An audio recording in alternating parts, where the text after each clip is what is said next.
So the lights are on, and we are underway. We're having a little bit of a technical problem here that we can't see.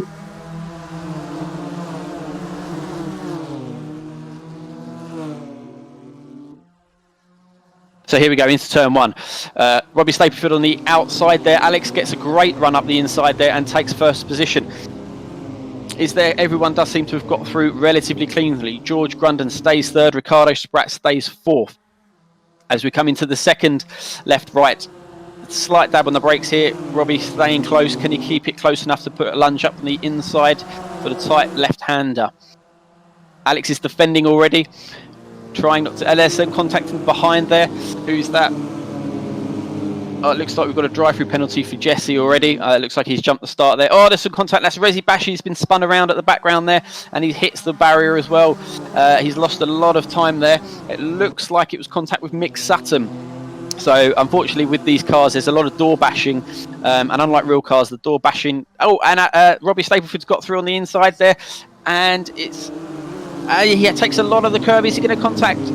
So George hits Robbie there. Robbie runs wide. Alex is back up the inside on George after taking a big chunk of curb. They're going to settle down. Robbie looks like he's got the lead now, and if he can hold that, he'll be gone. It'll be a battle between Alex, George, and Ricardo. Everyone's still relatively close in the field. With Rezi, unfortunately, after the incident, has fallen right down to the back of the grid. Cut warnings we are already seeing from drivers here. So already the first warning, not even a lap to do. As Alex gets a great run and goes around the outside of Robbie. Can Robbie keep the inside? Keeps it nice and tight. Didn't miss the braking point. Alex has got to be careful if he's not run wide by George. And he is and loses the position. Can Alex maintain third? He's got Ricardo right up behind him. This is where you're going to see the slipstream come into effect. I think Robbie's just far enough away that he's not going to get too caught up. But George, Alex and Ricardo are going to start fighting. And that's going to allow Robbie to go. Alex has got a great run. He checked back. He's gone up the inside. Can he get it stopped? It looks like it's a very good move with Ricardo looking around the outside. Oh, there could have been contact. There was a slight touch there. It's forced George to run wide. Ricardo's up the inside there, so it looks like Ricardo's going to move up to third position. Now can Alex put the pedal down and try and catch Robbie after the start? And there's teammates colliding there. George and Ricardo, George forces Ricardo out wide, and that helps Jeremy up to fourth position now. Jeremy also gets past George there, so he's up to third as the gaggle of cars starts to collapse in the mid-pack there. Are they going to be able to keep it clean? George has got a good run back up the inside of Jeremy. Is he going to be able to keep the inside line? Yes, that's not really an overtaking position. George has really got to stay as close as he can to Jeremy. As well as the drivers behind. The next few corners aren't really overtaking positions here. You've just got to keep it nice and clean and keep on the power before at the bottom of the hill where they can lunge up the inside. So Alex has got a 1.2 second lead on Robbie, and Jeremy's what a 1.7 seconds behind Alex there. So the top two have slowly broken free. There's a little bit of contact there between Luke and Mick Sutton. That's forced Luke to run wide there and drops him down into 8th position. Our driver that we're currently watching, Jacob, is currently up to 9th position, so he's gained 1 place from his starting position. Oh, as Jeremy runs wide. Oh, that's such a shame that he's run wide there. He's going to lose. He's tumbling down the order. As you can see him just come back in on the picture there. That's allowed George, Ricardo and Marcelo through. Mick Sutton's through as well. So Jeremy falls down to 7th position there as he crosses the line, which is such a shame. He was doing so well from his qualifying position of 6th. So things are settling down now. We're starting to see purple times as we cross the screen there. So that's the driver's fastest lap of the race.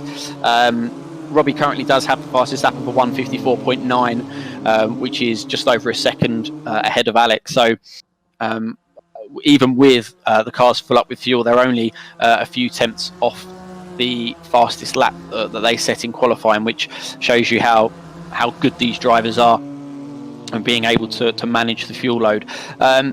Looks like the race has started to settle down now, which is nice. Allows drivers to get into a rhythm and to try and close gaps. Ricardo there in 4th position is sandwiched between his teammates.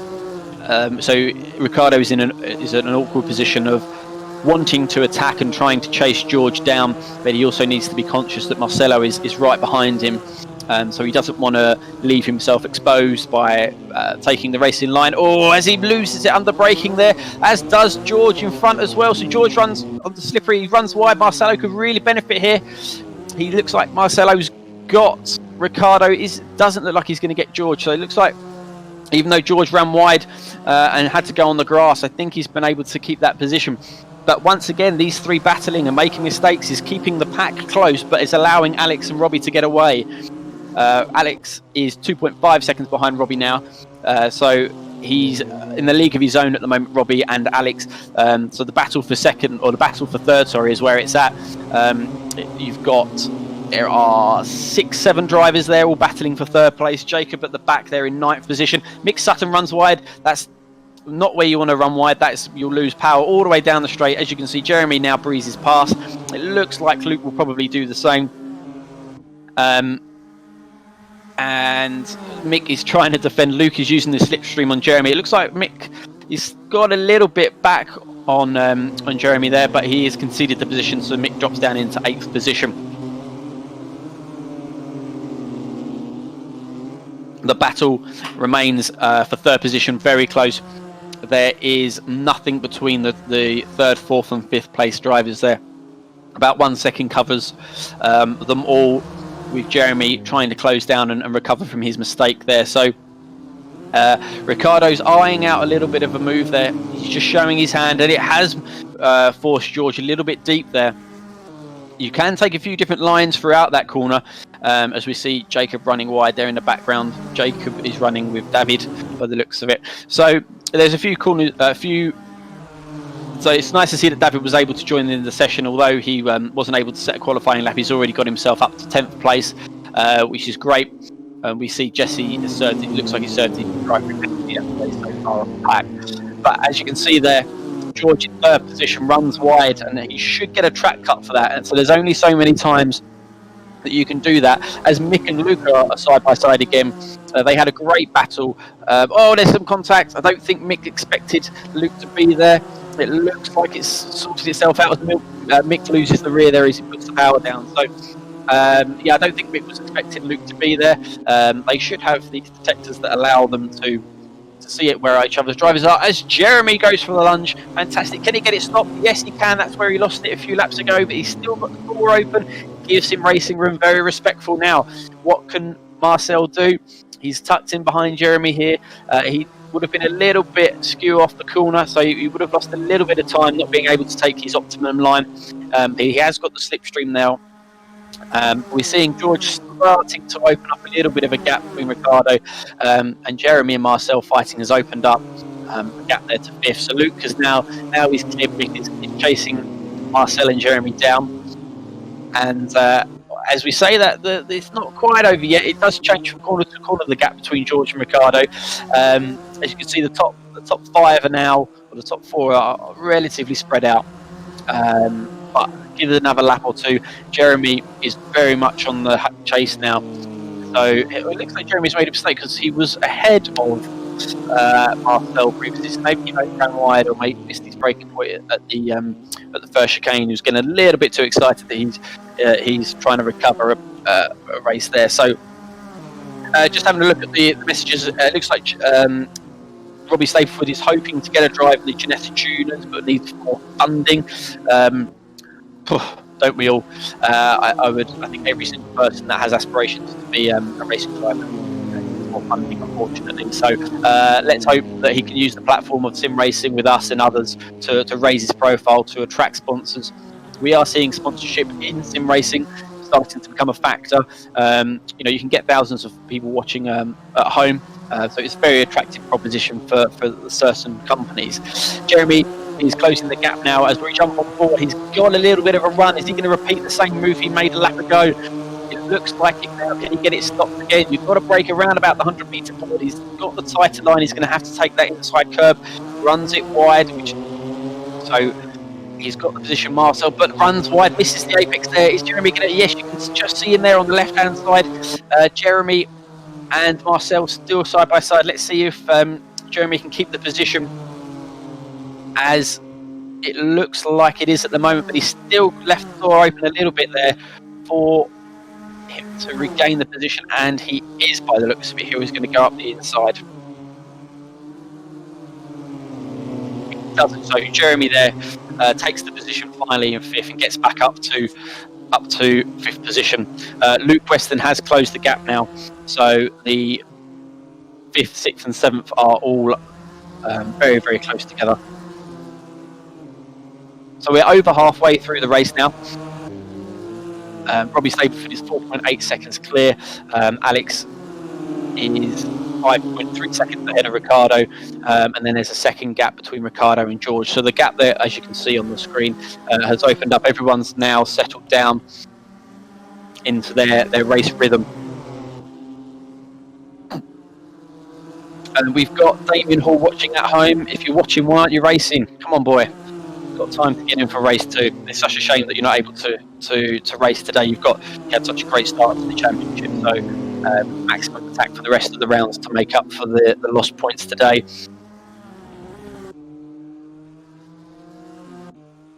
As we're on board now with Robbie Stapleford, who's in a land of his own.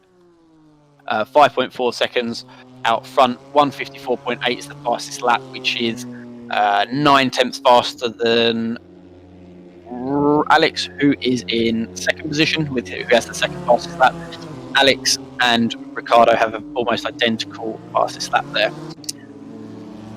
It looks like Jacob and Reza have come together there, or Jacob's made a mistake. He's dropped down to 11th position. So we were following him earlier. He was up to 9th, started 10th. So he must have had a little incident there where he's dropped off. So, which is a shame. We're seeing a lot of track limit warnings coming through. So we'll have to try and keep an eye on anyone that's having to take penalties. At the moment, it doesn't. Apart from the jump start, it looks like we're okay. We're coming up to the like Hubert there, and there's a back marker, so he's respectfully got out of the way. It doesn't look like any of the drivers lost too much time there, with just over 8 minutes, or just under 8 minutes to go there.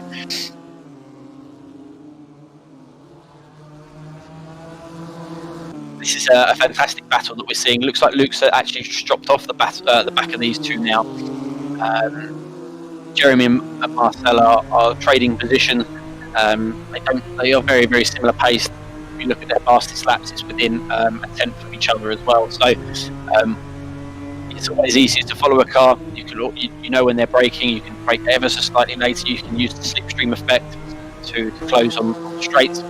So it'd be interesting to see how that battles, not only for today but for the rest of the weekend, because they'll be starting next to each other through race 2. As we're following Rezi here, who's up to 9th position, started 9th as well. We saw him have a spin at the first corner of the second corner on the first lap, so he will be suffering with a little bit of damage on the rear of the car, and that will have an impact on the performance of it.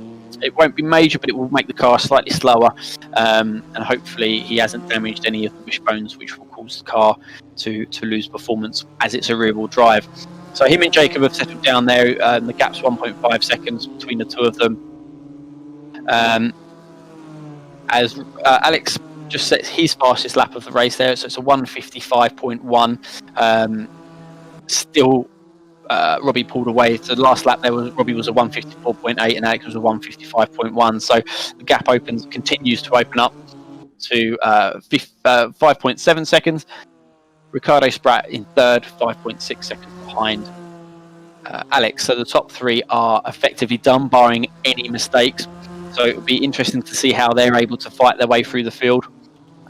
You would argue that they have the pace to get that, and with 20 minutes they'll be able to get through the field and potentially have double podiums like we saw George did last week. Jeremy and Marcel are still fighting.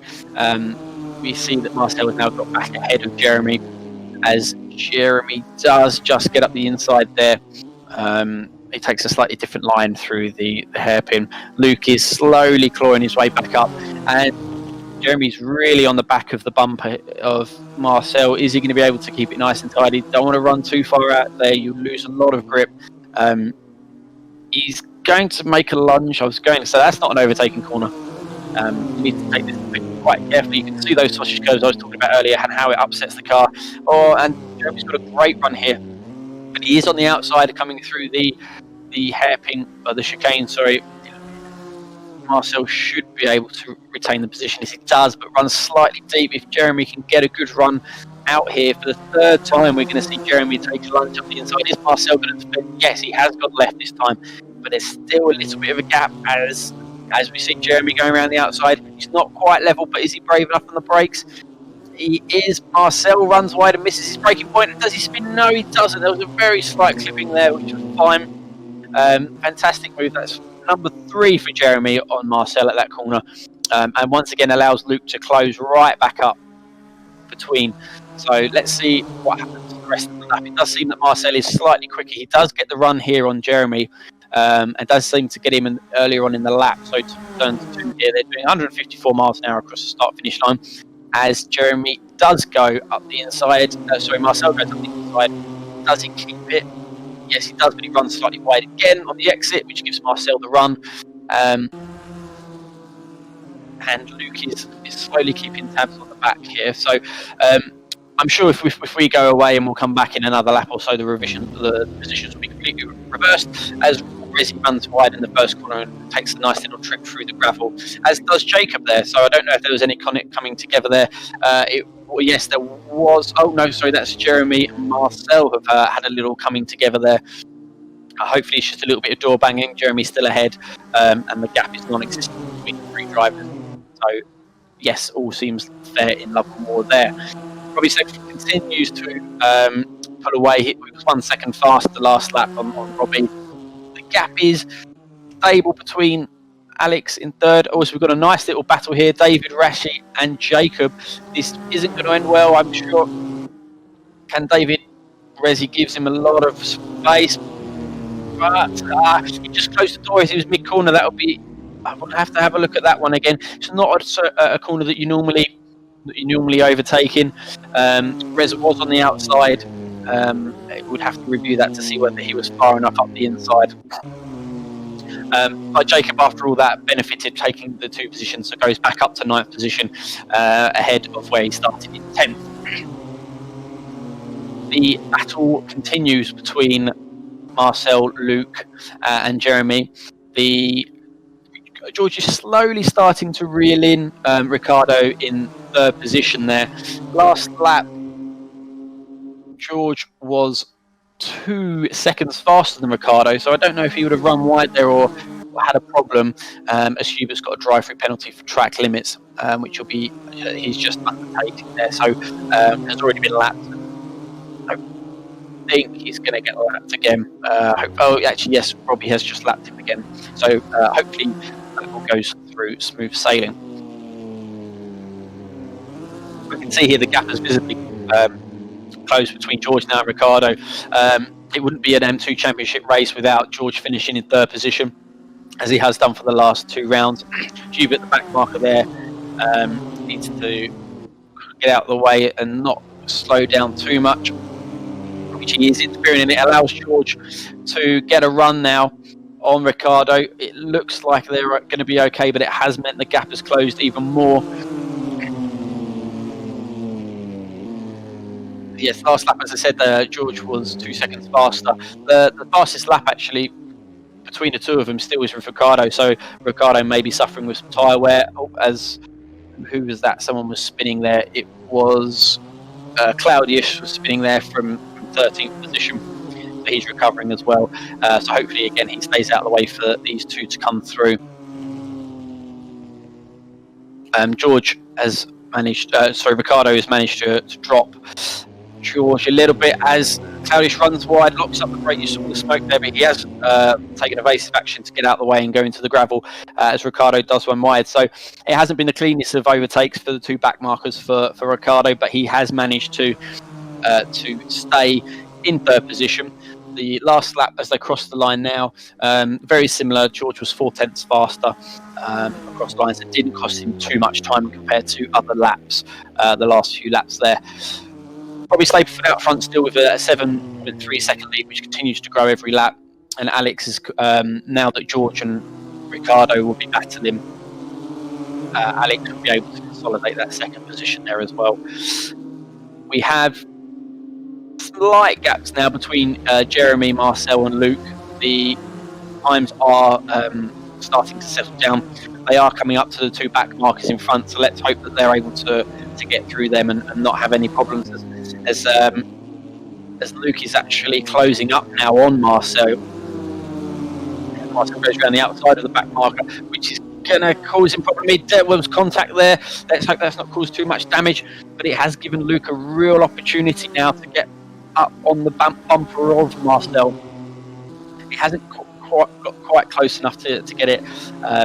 Let's hope that Luke can keep it clean and potentially, after following Jeremy and Marcel for so many laps, learn a trick or two and see if he can take a lunge up the inside of Marcel there. As Marcel runs wide, gets a little bit of a tank slap from, but I think he's going to be okay. It's really difficult and slippery on those cars, and whilst they have traction control, a lot of drivers don't use them. That's why we're seeing the cars wobble coming out of the rear as they are. Another two back markers here in the way for Jeremy. Let's hope he can navigate them without getting caught up. As we're on the final lap now as well, as Jesse goes for a very late defensive line there, and Jeremy makes it safely through into 5th position. So on the final lap now for Robbie, as he's coming through, he's just cleared the first corner there. He's absolutely dominated the race from start to finish.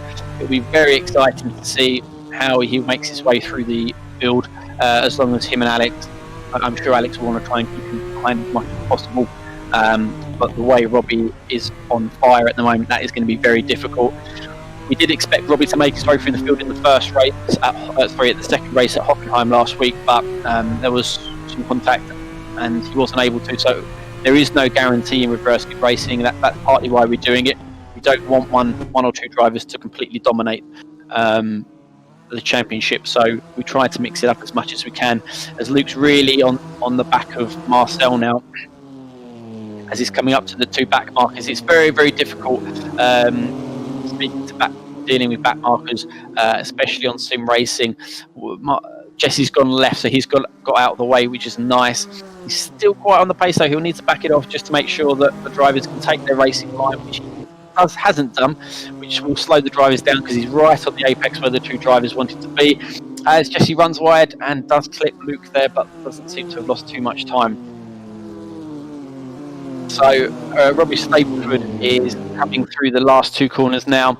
An absolute dominant drive from the young lad as he crosses the line with, once again, race 1 victory, pole position point and fastest lap point.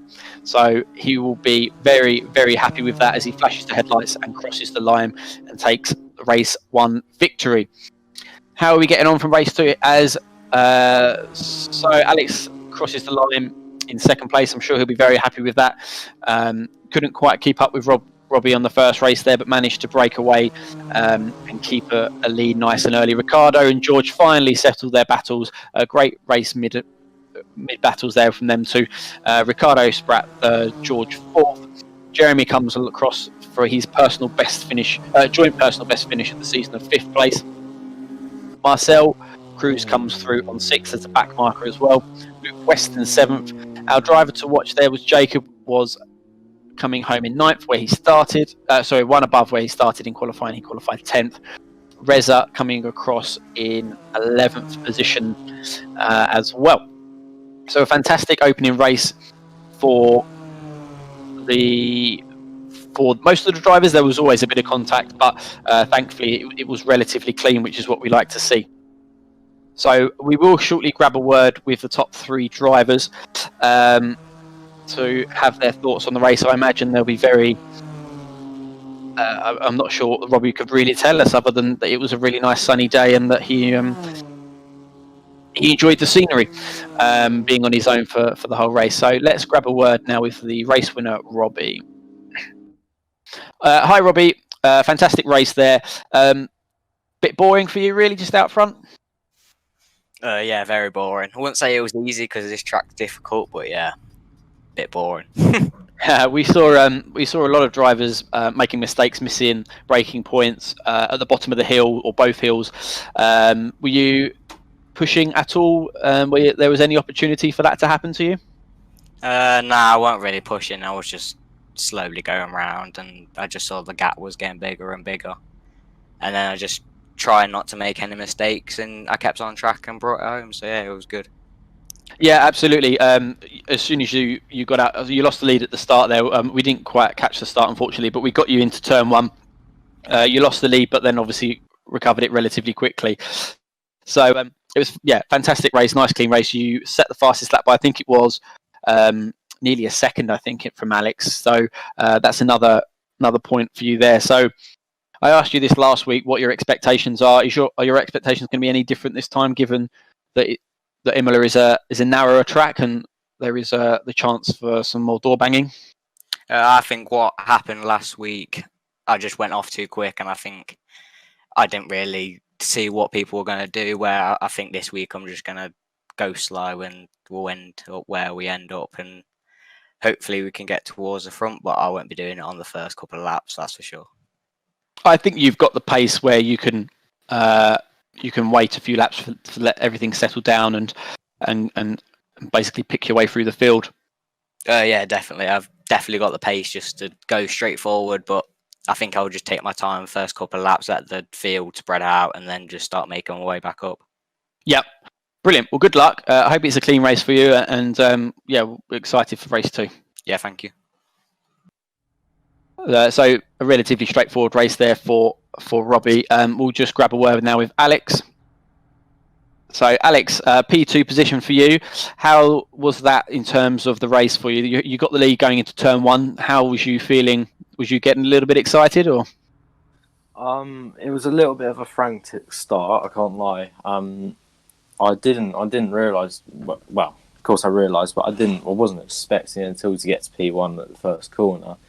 But I managed to do it. I managed to get a really good start and take it. But there were loads of cars around, and it was quite difficult to keep the place. And Robbie eventually got past. But I imagined I be like quicker than the other two. So yeah, sorry. I just managed to keep second and take it to the flag. Yeah. That was good. Yeah, there was a bit of argy-bargy going on behind you. Nothing too serious. So I think it's going to. I think we saw it at Hockenheim last week. There's going to be. You can't just expect to drive through the field at the moment. So what's your plan for the second race here? I think you'll be starting 12th or 13th. It will be difficult because obviously there's a lot of drives ahead, and you've also got to keep off Robbie getting past me. So yeah, it'll be difficult. I've just got to pick my way through the field, be careful about any contact or anything like that, and just try and pick one by one. I think that's going to be the best way to do it. You're not going to let Robbie pass and let him be the bulldozer and you just follow him through? I'll probably try and stay ahead because at the end of the day, like he'll as soon as he gets some clean air, he'll be away. So I've got to stay ahead and try and defend him as well as getting through. Yeah. Good luck, Alex. I hope you have a good race. Cheers. Thank you.